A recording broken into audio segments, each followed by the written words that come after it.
I think we're just kind of our own genre, to be honest. I mean, there's all of these different genres, and then there's Slipknot, because when you hear us, you immediately know it's us.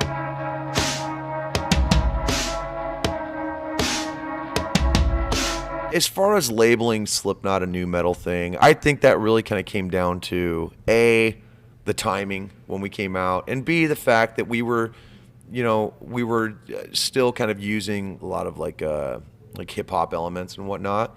But I think, honestly, we were more of a precursor to what they called the new wave of American heavy metal. I thought we were kind of like kind of filling in that gap.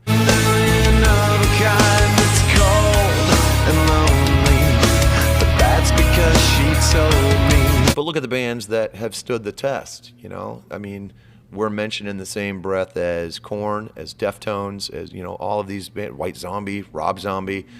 I mean, those are good names to be associated with, you know? They're still around doing it. They're some of my good friends, and they're still pushing the boundaries musically. Korn and Deftones especially, you know, Deftones with White Pony, it was night and day from what they had done with Around the Fur, or even the first album. So it was almost like, you know, they allowed bands like us and a ton of other bands to be able to, you know, to have the freedom to explore, you know.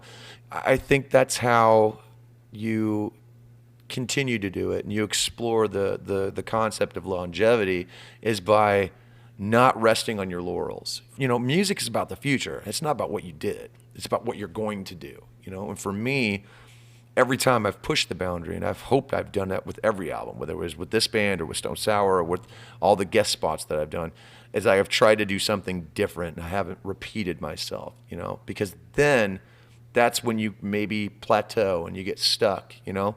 And I think all of the great bands have done that, you know, from Sabbath to Metallica to Bowie to Prince to, I mean, just the list goes on and on.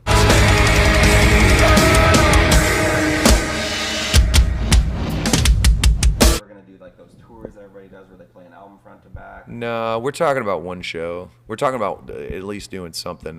Me and Clown are conspiring to do something insane for I mean, it's for one of our albums. I can't even say if it's Iowa or not, but we're threatening to do one, and really taking it to the nth degree, because, you know, we have seen a lot of bands do the celebratory lap, you know.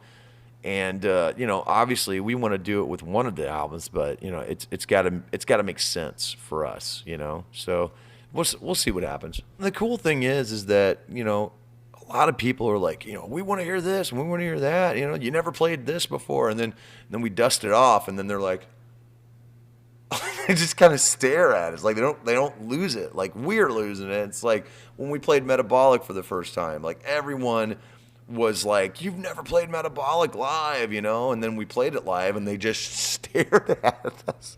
It's one of the heaviest songs on Iowa, and they're just like, and I'm like, get out of here! Don't ever base your set list off the social pages, my friend.